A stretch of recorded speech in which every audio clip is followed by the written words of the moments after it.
Farzandni qadrini ota biladi, birodarlar. Ota uchun eng katta baxt farzandlarini saodatli ekanligini ko'rishlik. Bu narsa uchun har qaysi ota har qancha mehnatga tayyor bo'ladi.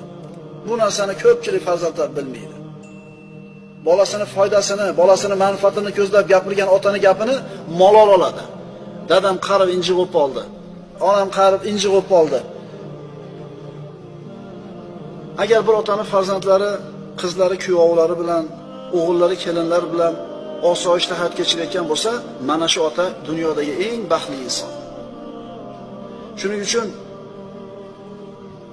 farzandni tarbiyasini chiroyli qilgan ota-onaga Alloh taolo oxiratdan avval dunyoda o'zida ham mukofot berib qo'yadi. Zo'r tarbiya qilgan odamga Alloh taolo bu farzandlarning tarbiyasi uchun shu dunyoda o'zida ham mukofot beradi.